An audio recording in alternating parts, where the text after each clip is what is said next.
Okay, perfect. Thanks, Amanda. Thanks, Lindsay. Thank you for taking time to join us today.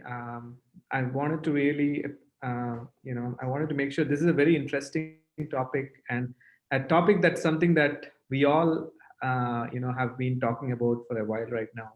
Hmm. Diversity and inclusion is something that all organizations have taken up as a priority, from the largest of organizations to the smallest of companies.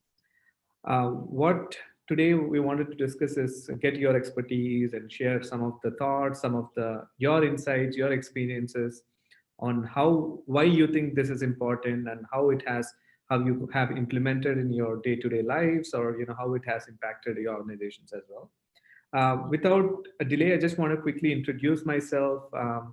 My name is Venkat Kolli. I'm the CEO at Oorwin. A little background about Oorwin: we are a SaaS-based platform for services companies, consulting and staffing companies. Customers use our platform to manage their sales teams, their recruitment teams, and their HR teams. So it's an integrated ATS, HR, and CRM right now. I will, without any delay, I'll let Amanda and Lindsay introduce yourself. Please, Amanda. Yeah, absolutely. I'm Amanda Viola, and I currently am the Director of Business Development for Icara, which is an all Tesla rideshare company. And I've been in the IT world for going on about 8 years in various different product sales and service sales. Thanks, Amanda.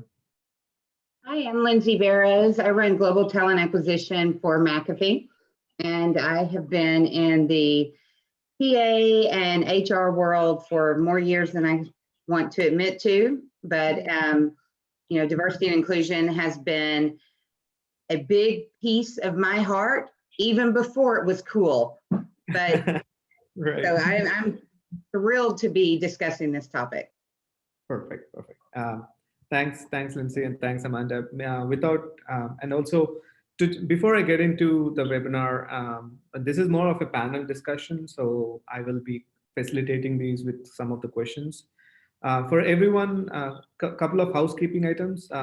In your Zoom meeting, you have an option for Q&A. So if you have any questions, please go ahead and put your question in there. What we will try to do is we'll try to spend 45 minutes to discuss about some of these questions we have, and then we will leave 15 minutes for our attendees to ask any Q&A. And also, this session is being recorded. This recording is available online on our website. You can just go ahead and see it again if you want, when you have time. And also, this session is also live on LinkedIn, so you can view this on any of these channels. I know that there are so many social media channels, and it really gets difficult to figure out what's going on, but we're trying to make sure we cover everything in one presentation. Again, I think this, Lindsay, I'm going to give you the first question is, what does diversity and inclusion mean for you? What we want your insights on what are your thoughts on this and why you think this is so important? I think it's super important to surround yourself. Your brain is hardwired to be attracted to people who look like you, who talk like you. And I think it's important to recognize that and surround yourself with diverse school of thoughts. I think it makes me personally better, but I think it makes the organization better as well. So from a diversity, I would say diversity of thoughts and opinions and experiences. From an inclusion, it's more than just welcoming diverse school of thoughts, but embracing it and pulling people to the forefront that may have a different opinion than yours, and giving them that platform to share their knowledge that's probably a little different than yours. I think it makes us better. I think it makes the companies better. And those are my opinions on diversity and inclusion. And there's a whole bunch behind that. Amanda, do you have any thoughts on that? What is your thought on diversity and inclusion? Yeah, absolutely. No, it's really important because I think especially when you're in product development or, I mean, in any kind of innovative role or team. Diversity adds a lot of different creative angles, different perspectives. And so having those different viewpoints and those different backgrounds go in on different projects together and contribute in different ways, you're automatically going to get something that's a lot more innovative and just better decision making, and just overall just a completely different viewpoint. And again, to mirror off of what Lindsay is saying, is just if everyone looks like you, you're going to have the same thing over and over again. So I think creating a diverse workforce, reaching out to different people with different cultures and different backgrounds and religions, and really just understanding how they can be incorporated on your team. Okay. I know you brought up race, ethnicity, and religion, right? So in terms of if you have to rank these, right, or in terms of your programs that you want to do, is there an order that you would pick on? Is it like, which one is priority, like gender, race, ethnicity, religion?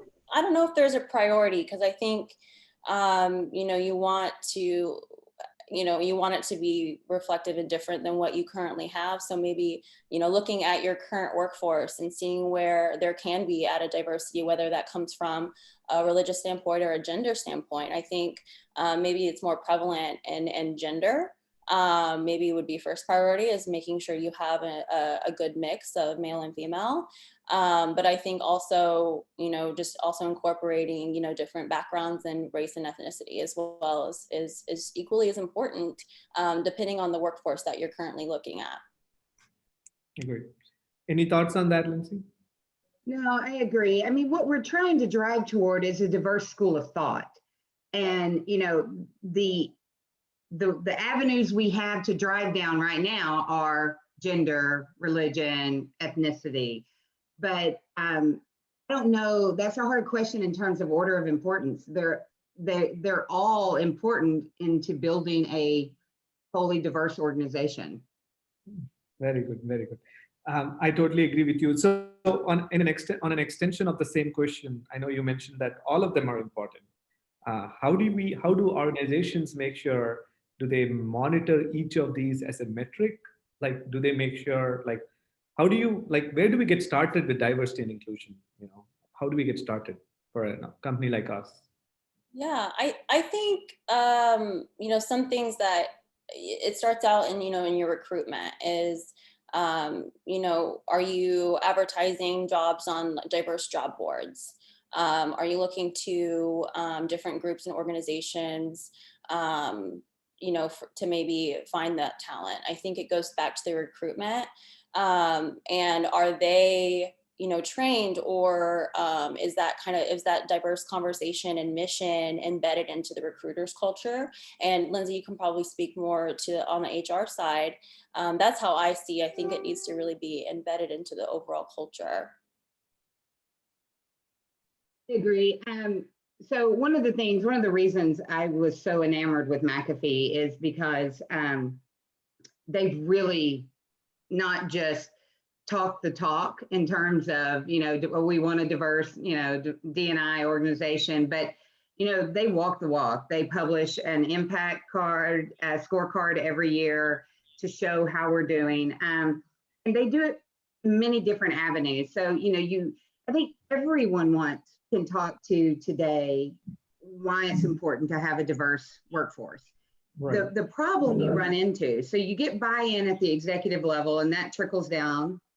Then the problem you run into is the day-to-day. You've got hiring managers who are under the gun to get their positions filled. Every day we don't have a sales role filled, the company's losing money and they're under the gun. And it's not that they don't want to hire a diverse workforce, they just want to hire the fastest person they can to fill that seat, right? Yes. And so then I think it's important for, as Amanda pointed out, the processes to come into play, right? The processes you set when it's not such a Q1 go, go, go.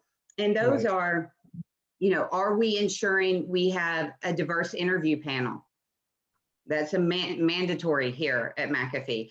Are we, can you hire someone if they're not a diverse candidate that you're trying to hire, you've got an exception request where you show you interviewed at least a diverse slate of candidates. Right. You know, are you constantly, as Amanda pointed out, are you on the diverse work, you know, job boards? Are you using the platforms like Seek Out, which is a wonderful platform for developing diverse profiles? Are you using, you know, tools that help your job description speak to, you know, to a diverse slate of candidates? Are you building those alumni programs with, you know, the HBCUs and the HSIs? Are you doing everything you can to provide that diverse slate of candidates? Because, you know, what we're finding is the numbers take care of themselves. It's getting those diverse slate of candidates the at-bats. And then the numbers take care of themselves. And then it's providing an inclusive work environment where, you know, the diverse organization feels welcomed and their opinions matter. Agreed. So I think it's an important point that you brought up is, you know, we are all in a race, right? Everyone, like, especially being in talent acquisition and recruiting, when you're trying to hire somebody for a role, all you want to do is fill it with the right person, right? So you want to bring in the right guy. At that point, how do you make sure that you are doing it in a timely fashion of filling that role with the right person? At the same time, also making sure we are also covering diversity and inclusion, right? So how do we really manage it? Because it's been a challenge, if you ask me. I've faced this challenge myself. Is I really don't know. And in your same point, right? Some departments are really not open for it, right? I've seen this happen as, you know, like engineering. They have their own restrictions. I've seen some of them like, I want only men to be working, for example, or, you know, I want only females in some organizations. So how do we make sure that we balance that? And do you think there should be a balance between in departments, or is it all monitored at an organizational level? That's a good question. I think that, Ideally, in my opinion. No, go ahead, Amanda. no, that's okay, go ahead. In my opinion, ideally, I believe that they should be, as we mature in this evolution of D&I, we should be measured, each group should have a scorecard, because everyone should know exactly what their organization looks like and where they're weak and where they need, you know, a better diversity. Mm-hmm. You know, I think that is what most companies are working towards. Some are closer than others. You know, so I think a lot focus on the org, the BU level. And, you know, that helps too from a scorecard standpoint. I would like to see us get a little bit more aggressive with the scorecards and it not be an annual or even a quarterly thing, but an ongoing like tracker that is posted out there for people to see, because I think that drives the natural kind of competitiveness in us humans, right? If we see we're lacking, we want to improve. Yes. But those are my thoughts. There's a lot more we can do and do better. Amanda, your turn. Yeah. Sorry. Absolutely. No, I'll mirror your same sentiment. I was going to say, I think it needs to be done definitely at a more of a micro department level and then expanded out, because you run into different departments. For example, you mentioned engineering is, you know, typically not that diverse, you know, when it comes to especially gender. So I think you have to kind of weigh and grade each department individually, and then you can really understand maybe where we can improve in certain departments. And then as a whole, the score, you know, for the whole organization rises. But I think definitely, you know, you have to look at it from a department stance to begin with to analyze it. Excellent. I know, coming back to Lindsay, your point is when we do this analysis by different departments, doing a comparative analysis on how each department is doing and which department is doing better in these terms, and sharing that information with each department, saying that this is what's going on across the organization and this is how your department is doing on these things, right? And how do you improve yourself, right? So I know from an information standpoint, we can share that information to these departments. but how can HR teams help them out to make sure they improve these metrics over a period of time in terms of if they do not have enough diverse workforce, how do they make sure they improve it? How can HR help, and how would you? What is your thought on what HR should be doing to help them out? The most important thing is the simple thing, and that is consistent communication. We should always be driving the narrative. We should always be putting those numbers in front. We should always be explaining and re-explaining the importance of it. Everyone gets busy in their day-to-day lives, and the idea is great and everyone embraces it, but the day-to-day, you just got to keep it at the forefront of minds. And I do think processes help that. You know, putting processes in place, putting scorecards in place that are more constant than quarterly or annually. I think you've got to keep it at the forefront of everyone's mind. Mm-hmm. Yes. Also, I think one question that I wanted to ask is, what is the most difficult part of implementing such a program across the organization? What do you see as the most difficult problem to do this? Probably what I just said, keeping it at the forefront of everyone's mind. I think it's easier in today's world. I think now we are in a culture of wanting to embrace diversity and inclusion, which is excellent. But, just like with anything, when you've got to drive for that, there's cost that goes along with that, right? There's the analytics cost, there is the tools, there's the job boards, there's the specialized recruiting. There's a lot of cost that goes along with it. So, it's probably just that balance of, just getting the buy-in consistently, keeping it at the forefront of everyone's daily actions, and then the tools and processes in place to support it. Agree. Absolutely. Yeah, and it goes back to like just the day to day. And I think, who you surround yourself with, if your friends are diverse, your network needs to be diverse, and kind of just sending that message through your organization as well. Right. A question for you, Amanda. I know you are involved in some of the groups, especially the Girls in Tech, right?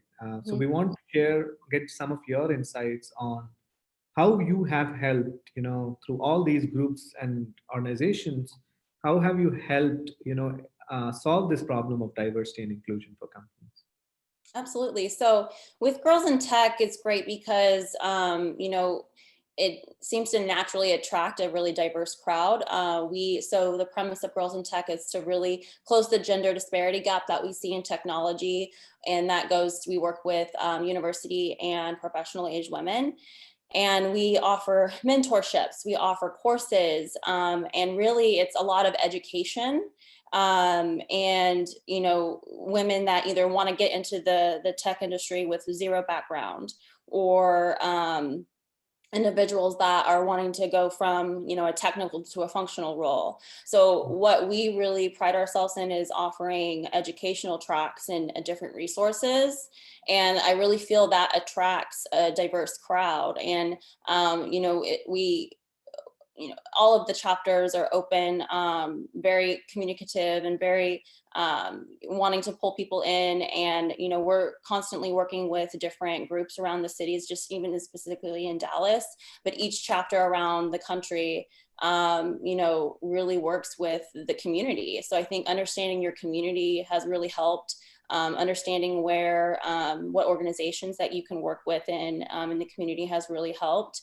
And then I think overall, just creating a welcoming culture. And that just is, you can do that with a mission statement, but then you have to also eat, breathe, and work your mission statement also. And I think Girls in Tech does a really good job at that. And that's how we've been successful at attracting a diverse, either whether it comes down to our members or our board is just really diverse. So it just is creating that culture that really kind of attracts and makes a diverse workforce feel comfortable. Very nice. just an extension of what you had just now explained, especially with your what you're helping, especially helping girls come into technology, right? Hmm. I think the challenge that I personally see is education, because and knowledge. People don't have enough knowledge or awareness about a, a potential career path, especially in tech, right?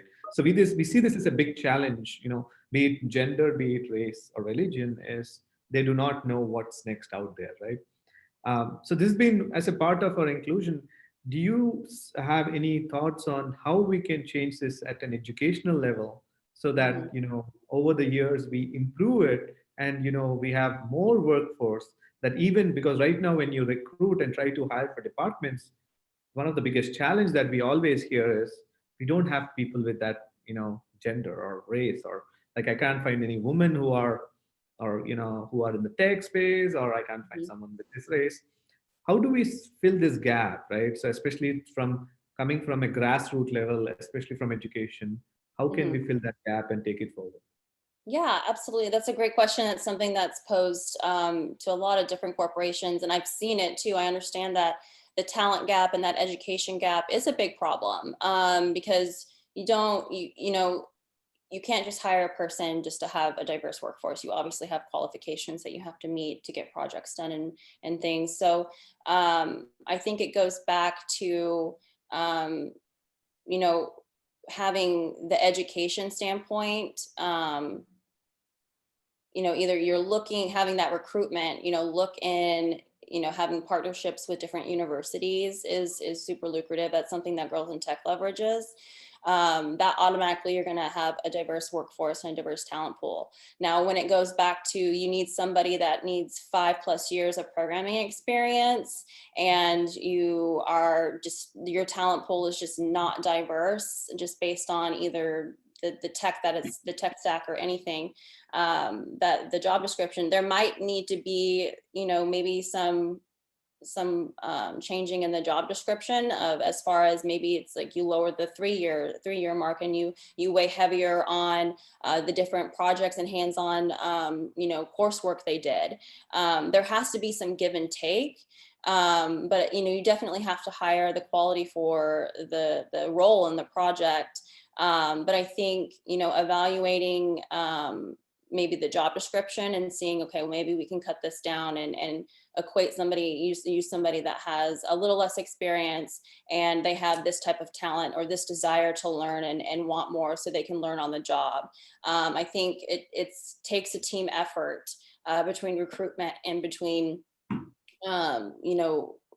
whoever's writing the job description, and what talent is out there. You kind of have to put it all together. Now, is that the fastest way?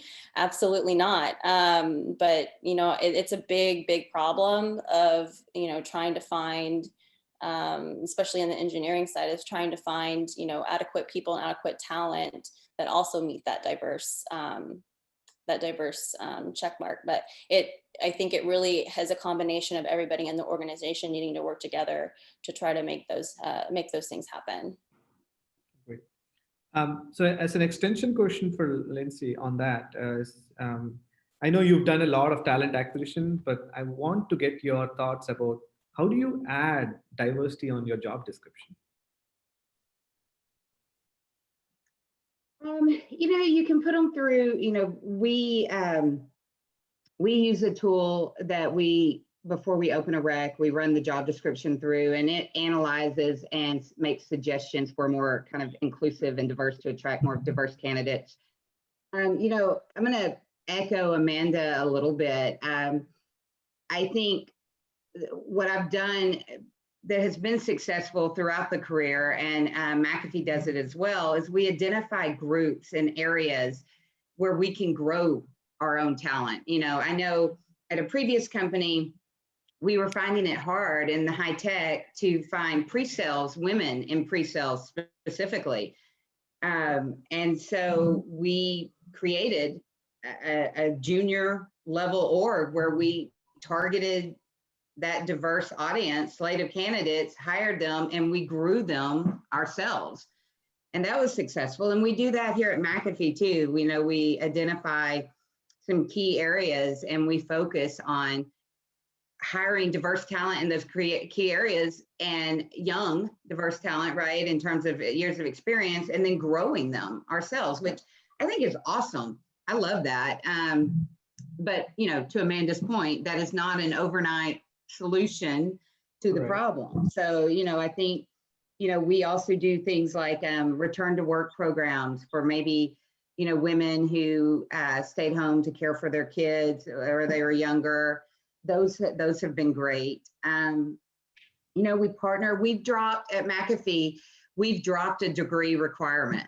So, and that's been helpful. I mean, there's a lot of stats and analytics around, degrees are expensive and hard to come by, and not everyone has the time and ability to go to college. So, but they have the skill set, right? And so we've dropped the degree requirement from all of our hiring. We work in our communities. We've got programs where we do online programs for coding that teaches kids, right? From kind of middle school up through high school, coding and cybersecurity. And I think those are tremendous. Again, not an overnight fix. Right. Yes. Agreed. Maybe an extension question for that is, how do we proactively source these candidates? Especially, I know you're going back to the point of education, right? So we have this where we start off, you start early, right? From smaller, younger grades to middle school to high school. How do organizations like, large organizations prepare for it and make sure they have this source and keep a pipeline pool of potential resources? I know earlier you mentioned is you would just like when you did not have pre-sales, you probably hired, people who are, who don't have experience, but then train them, nurture them for a longer term, right? What is that we can do to prepare ourselves for that? I think having those relationships, like I mentioned with the universities, is key. You're automatically going to have a huge diverse talent pool, whether that be in the science department, technology department, or finance, accounting, whatever it is. I think having that affiliation with local universities, because they themselves have different diverse groups and organizations. So you're going to have that, you'll have a constant pipeline of people that know of your company, know of your mission already, and that are eager to get to work. And then I also feel it's important to be aware and do research on different diverse organizations in your silo. So I keep referencing tech, that's the world I live in, but it's applicable to hospitality, it's applicable to real estate. There are different organizations that, are diverse in the area. So connecting and affiliating your company and your organization directly with those, whether it be sponsoring an event, just getting to know the group itself and their mission and having it. And if the missions obviously align, you continue that partnership and you can grow and you'll have that automatic kind of like trail of talent. Right. I agree with you, Amanda. And a question for Lindsay for you is, do large organizations have allocated, I don't know if the word is budget or importance to these different organizations that they do partnerships with? And how do they make sure they have it, and how do they make sure that they are met as well? I know a lot of companies have it, but the question that always comes up is, how do they measure it and make sure that they are met? And I'm going to preface this with saying, most larger organizations do allocate budget to, whether it's partnerships, whether it's, events, there is allocated budget, the different programs, return to work, your veterans program, so there is budget. How do they measure it? So I'm going to preface with saying, I don't believe we've solved the measurement equation perfectly yet. How do you measure, diversity? Right now it's just scorecard. It's, are we getting better year over year? Are we focused in the right things? Or do we have the right programs driving, you know, the diverse candidates? How do you measure, you know, equity? Well, we really don't, we measure pay parity. We take that very seriously and measure that with every hire. You know, how do you measure inclusivity?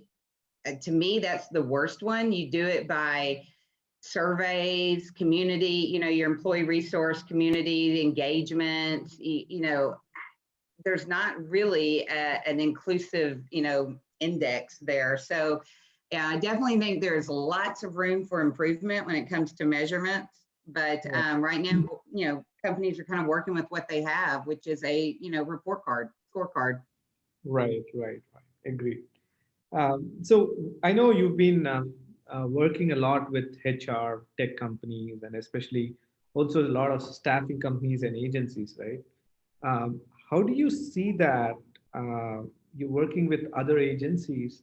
How do you make sure you're hiring diverse workforce? Is that a metric that you internally do it for your full-time employees or even for contractors and other temporary resources that you try to hire as well? That's a great question. For the most part, it's been for your full-time work staff. Right. Now, I will say as a hiring manager myself, even when I'm bringing on contingent workforce, I try to keep an eye on if, you know, if there are diverse candidates out there that can be hired. So, you know, I personally look at it, but I would say from a corporate standpoint, you know, we tend to focus and measure the full-time employees because not every company has a large contingent workforce. Right. So, but that's an excellent question. Amanda, what are you saying? So on my side, I actually used to work for some staffing agencies. And I think that, you know, it goes back, if you have contingent labor, that's something that you need to monitor, you know, incumbent with your standard staff. I think it drills down to also the agency that you work with. And what their missions and their goals and their scorecard is, that is diversity and inclusion important to them, and you know, where does it sit on their scale? And I think that it's something that you just need to make sure you're monitoring, as well as like the contingent labor piece, just as much as your regular staff. Agree. Yeah. You're not wrong. I agree. Yeah. I think I know in one of the Q&A, somebody brought up a similar question, and I want to make sure we address that. The question is, how open are corporates to include a supplier who could help in diversity hiring? So if diversity hiring is an important criteria for you, would you try to hire a contingent workforce to make sure they do specific in a certain, for example, ethnicity or race, I mean, or, you know, gender? Do you think that's something that companies would be open to, for companies who would come and say, you know what, we'll help you with diversity hiring? I can speak personally on this, and the answer is a very strong, definitive yes. We are already down that path in identifying agencies and suppliers that are specific to, you know, diversity, and you know, maybe they're, you know, specifically Black agencies or Hispanic and women owned. But yeah, that is, we are pretty far down the path and already doing that here at McAfee. Very good. Very good. So definitively, absolutely yes. Awesome. I think this is an important question because a lot of our customers and a lot of our attendees today are from, you know, consulting companies, staffing agencies, right? And they have this question is they're always trying to increase their offerings, right? So for them, is this an offering that they can take to, you know, customers, larger enterprises, and sell it as a new solution? I think that is an innovative solution in itself, where they can sell it as a new offering. It's like, here's what we can do for you, right? So I think it's good to hear that organizations are open for it and also ready to accept these as well, right? Absolutely. Good. Absolutely. And I wanted to also get to,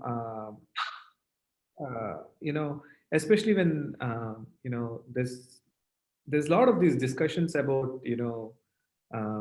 different, job, especially going back to the question about hiring in tech, right? I want to share some of my experiences, and, I've really found it difficult to hire people with race and as well as gender. Okay. Uh, so I know we did discuss about the solution of earlier education, but is there a temporary solution that companies can take right now to educate existing workforce on these newer technologies so that they are up to date on these new stuff and getting them into our organizations? I know one we spoke about hiring out of school, out of college, but what about the workforce that's already in this space and doing other things? Is there upskilling that we can do to the workforce to make sure we solve that problem?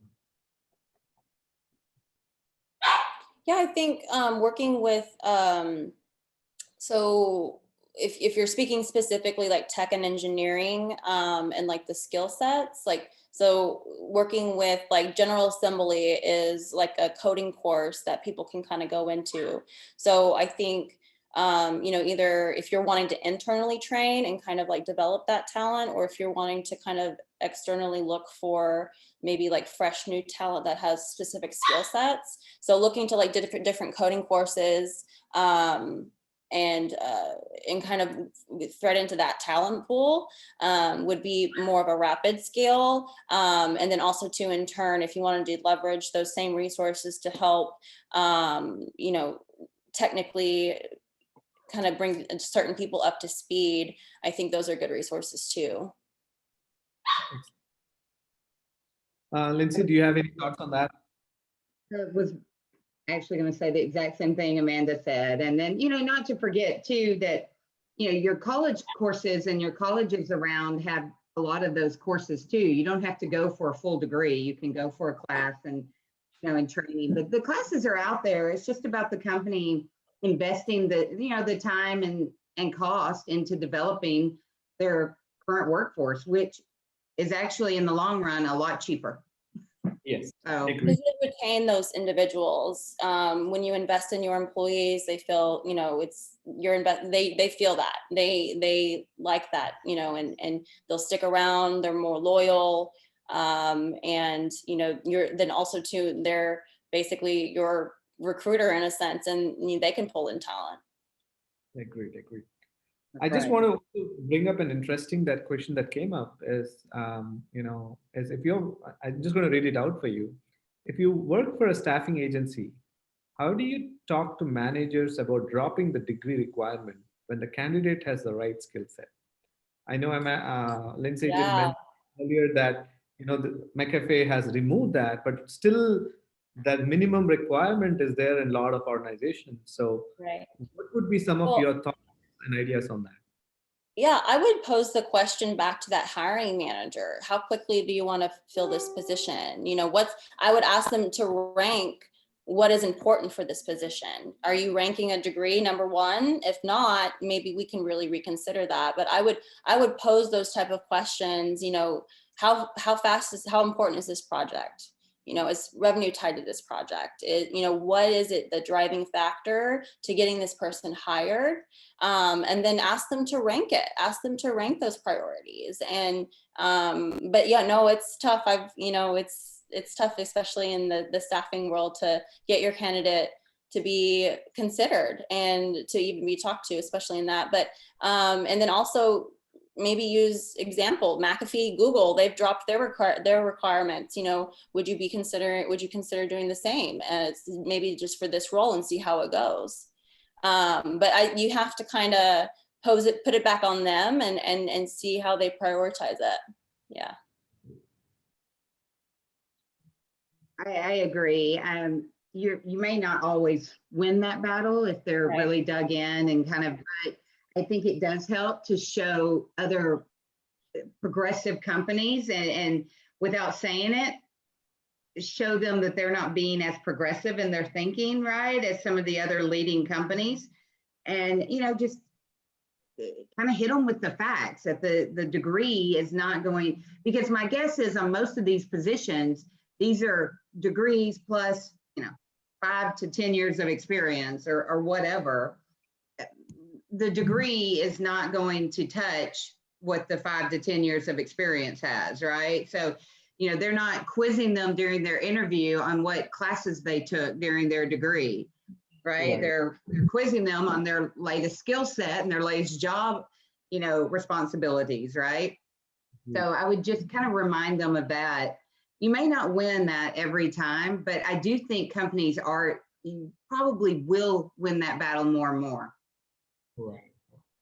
I think it's a very important point, because you brought up that education is, if it's more than 5 years old, these days with things moving so fast, it becomes irrelevant. Yeah. And That's right. you ask me what I did in school, I have no idea. I just can't even remember anything. Right. Yeah. Been so long, right? So that's what happens is now slowly as we get into these activities that we do, I always feel like what we did in the last year or two is what is being relevant. And Mhm. before that, uh, experience is always there, right? But relevancy towards new opportunities, I always see that last 2 3 years experience is what is probably more counting towards what we want to do next, right? So again, this is my personal feel. Again, I could be wrong, but I'm just letting you thought Yeah, behind. no, I think that aligns. Yeah. Um, I know we also have a question here. Somebody just brought up is how one should create awareness on diversity and inclusion within an organization. I think Within it's what? how do you create awareness on diversity and inclusion within your organization? How do you create it? I think, advocating, that there's a need for it. If they don't have it, advocating, it has to start with somebody recognizing it and seeing that either there is maybe a lack of diversity or a lack of a statement or a mission that's led by the, executive leadership or, the shareholders, and request it. I mean, they shouldn't say no, but they should. But I think the first is just being an advocate for it yourself. And I think that individuals as an employee, like, you should desire that diversity, you should desire that inclusion that you are from the organization that you're working for. And so if you're not seeing it, advocate it to the management. Just take it up the ladder. Depending on your organization size, it's diversity is hard, small or at scale. And I think acknowledging that there's a need for it is the first step, and just, to ask and request it. Agreed. Change how you hire people. I mean, start first with the analytics and then build a strategy around that, right? Then ask your recruiting or HR organization to, at one of your meetings, to do unconscious bias and interview training. Change how ensure that your hiring panel is diverse, whether you have to pull people in from other organizations or not. It's critical. Ensure that the meetings you run, and you can Google this, there's a wealth of information and templates out there, but how do you drive a more inclusive team meeting, right? How are you ensuring that you are driving the inclusiveness needed to support the diverse population? Right. Ask for a continued scorecard. Just anything that puts it at the forefront, just addressing it and keeping it at the forefront of your everyday activities will change, and you'll see a big change quickly. Mm-hmm. I think the unconscious bias training is super important for not only your recruitment and your hiring staff, but for everybody included. I think that's super important. Yeah. Agreed. I know I have this question here is, we are all working remote right now, right? Mhm. And all our teams are distributed across regions, across countries, multiple countries and regions. Does a distributed team and remote setup allow companies to be more diverse going ahead? Is that something that will help companies to solve that problem through this? Sure. For sure. Yeah. I believe it's huge. I think it is a huge component to helping solve that problem. I mean, will it solve it? No, but it certainly helps. Right. So I think it's the starting point is where I'm thinking about, right? So especially because remote hiring is becoming easier, and if there is a diverse, you have a goal and you don't have that resource available in Dallas, and you have to send them out of New York. So hiring probably is going to be easier so that you can also make sure you meet your metrics as well, For sure. Hiring diverse in the Bay Area is extremely hard. right? So, it's nice, whereas before every position had to be in the Bay Area for, certain roles. Right. Now, if you can open that up, you absolutely can get more of a diverse slate of candidates. That's good to know. We have a couple of questions here. I wanted to bring it up. I'm just going to read out this question for you. Is when your company advocates for DNI, but they are a primarily white male-led organization, how would you go about changing that to make sure diverse talent have a voice? Diverse talent has a voice. So I'm going to repeat that. When your company Yeah, repeat advocates it. for DNI, but they're primarily white male-led organization, right? Mhm. How would you go about changing that to make sure diverse talent have a voice? I think this is a problem in a lot of companies. Is Big problem, again, yeah. so how do we go about changing that?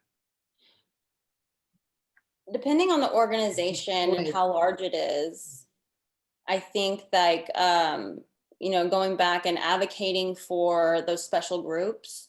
I always use Google as a really good example. They have lots of different diverse groups. So ask the question like, hey, can we create, in different culture clubs or different culture groups? And if they're not able to do that, there's that problem in their face, kind of more so, rather than you having to kind of say, hey, there's not enough me's in here, or there's not enough diversity in here. Again, kind of advocating for those programs. You can spearhead it. You as an individual can spearhead that and bring that problem and request the scorecard. You have mission, request the scorecard, and the metrics kind of will kind of speak for themselves. But I truly believe in you being an advocate for yourself always. And I think if you see something that needs to be done in your organization and a change, you should spearhead that and pose those questions back to the executive leadership. And, you yourself possibly could get yourself a seat at the table by doing so and be a part of making decisions. But you have to want that desire for it, I think, to get that voice and to get your voice heard. But asking, what groups can we create to create more of a diverse workforce? And if they're not able to supply that or supply the people to make the diverse group, there you see your problem a little bit. And so again, you're making them see it for themselves. And then, just from there, I think allowing your voice to be heard is hard in a big organization. I think, going to maybe the HR and seeing, asking the questions of like, what's their hiring process? Just being really inquisitive. You have this mission, but it's not, your organization is not a reflective of this mission. And I think, you're completely able to ask those questions and be inquisitive to your own organization to kind of get those changes made. Right. There's an interesting. Speak up too. It's speak up. I mean, you're not going to drive change by just sitting back and waiting on it sometimes. And sometimes speaking up is uncomfortable. Mm-hmm. But if it's important to you, you've got to speak up and help be a driver and a leader within your own organization. Mm-hmm. I think that's a very important thing, is to speak up, right? I agree with you. Is someone needs to let everyone know about that. And especially on a leadership level, a lot of times what happens is they don't have that on their agenda, right? So they don't typically tend to think about it. They just think about hiring and filling a role and finding the right guy and then just moving on.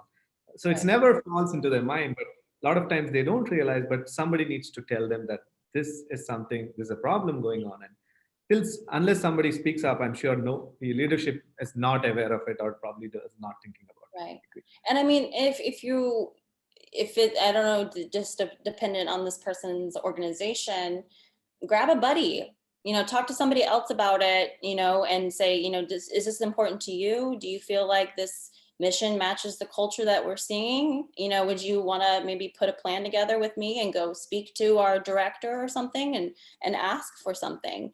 But there's power in numbers for sure. But I think you definitely can't be afraid to speak up right now. Perfect. Yeah, agreed.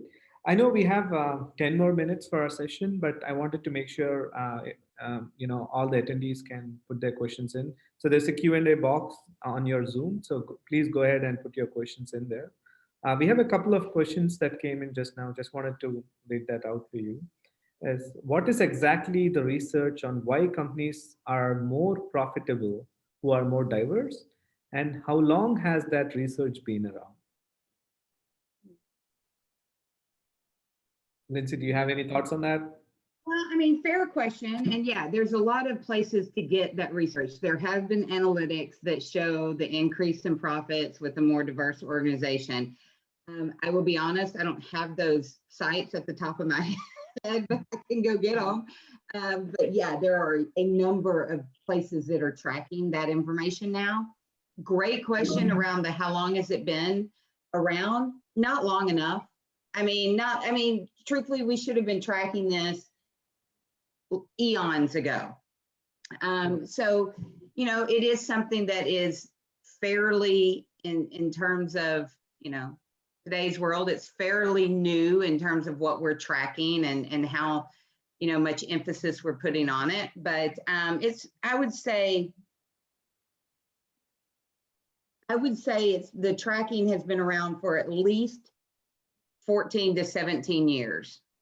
So, enough to get some good information. Every year gets better because we figure out better ways to track it and analyze it and solution it. So each year gets better. I'm really excited of where we are in today's world with, I believe we'll see some giant steps in diversity and inclusion over the next year or two. So I'm excited about that. Excellent. Yeah. Thanks for your insight. Also, I wanted to ask one question for you, Lindsay. Based on your experience, are there any tools available right now, or platforms available to just plug and play and make sure it happens? Yeah, I mean, there are a number of ones. I mean, the one I'm using right now that I really like is Seek Out. I think Seek Out acts as both an analytics platform. So we go and, put our job in, it kind of spits out the analytics of the marketplace, the diversity within that particular market. But then it also is a talent profile where it'll also give you diverse profiles that match that job and match, your search criteria, and that you can reach out to. And it's also, you can run your own recruiting campaigns on it too, right? So it also functions in that way as well. So I think Seek Out is I wish I have been using it longer. So I'm super pleased with Seek Out right now. But there are a number of ones out there yet. It's much like Venkat, we were talking about ATSs, I mean, is there one perfect tool? Probably not, but there's a number of pretty good ones. Yes. So. Yes. Agreed. And I'm just going to move on to the next question, to an extension of one more tool. The question is, what tool do you use to make sure job descriptions are attracting diverse talent? It's the other part of it, right? Yeah. There is a whole host of tools on that now. I'm hesitant to say the tool we use because I think there are probably better ones out there, so I'd rather not call out the one. But You can actually Google that, and there is a number of tools, and the one that'll probably be on the top when you Google it is probably the leader. So as you can tell, I've spent a lot of time looking at these tools, but yeah, you can Google that, and there's a number of tools that do it. You just have to find the right one for your budget and need. Right. Good. I know we have 5 more minutes, but we have one last question. I'm just going to read that out to you. How could you distinguish, bridge between required talent and diversity in a particular candidate? I think Amanda answered that one pretty well earlier. You know, I think you never, and this is one of the things too.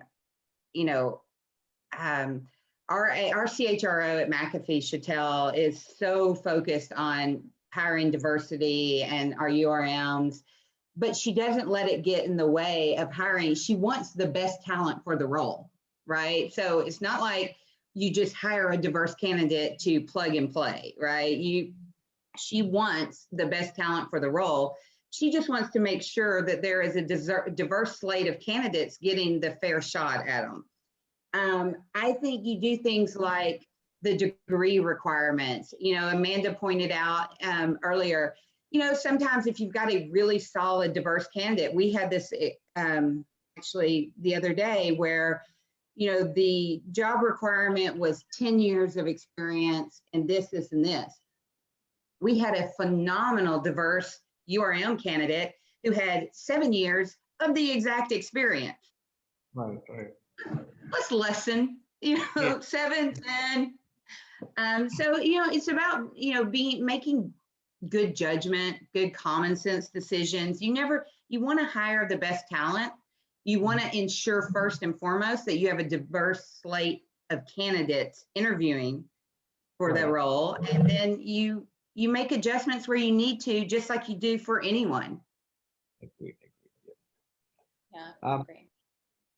I know we have one more question that came up is, what do large firms look in a diversity supplier? Meaning, did you say large firms? Yeah, larger organizations, what do they look for in a diversity supplier?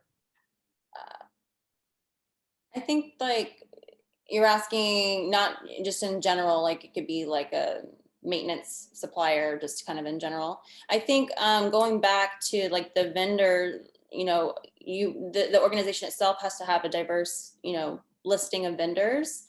But I think your mission as a diversity supplier needs to be diversity itself as well. I think that'll ring through.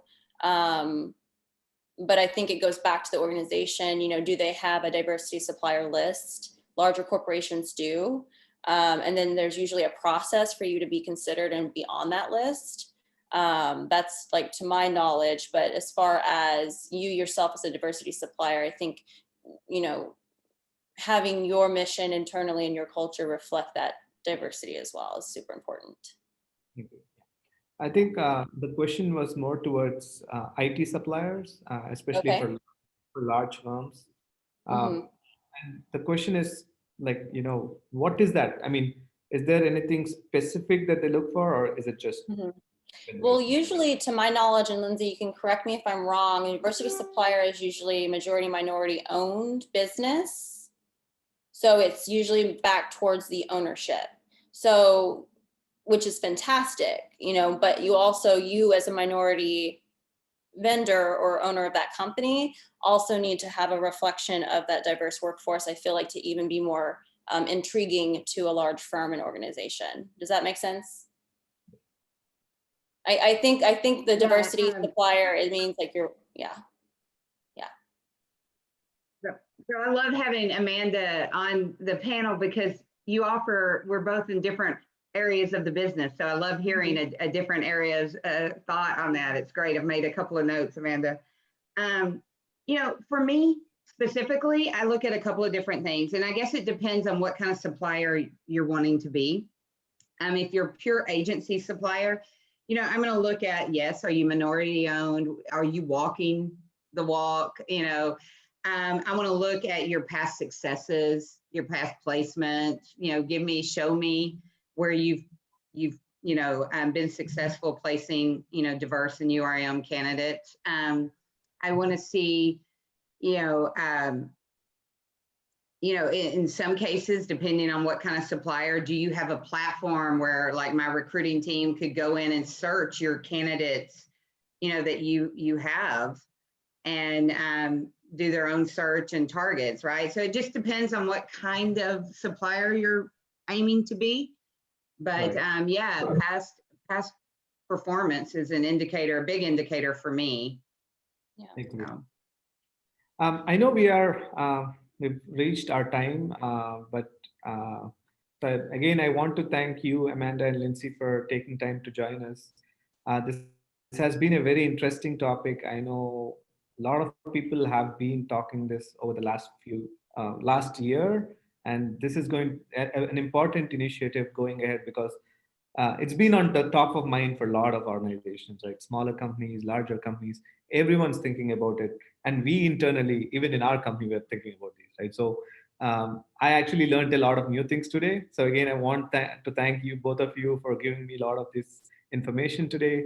And hopefully we ourselves can put these plans together internally and see how we can do it better. But again, I want to thank both of you for all these great insights. And I look forward to meeting you and talking to you soon as well. Absolutely. Yes. Thank you guys for your time. I really appreciate it.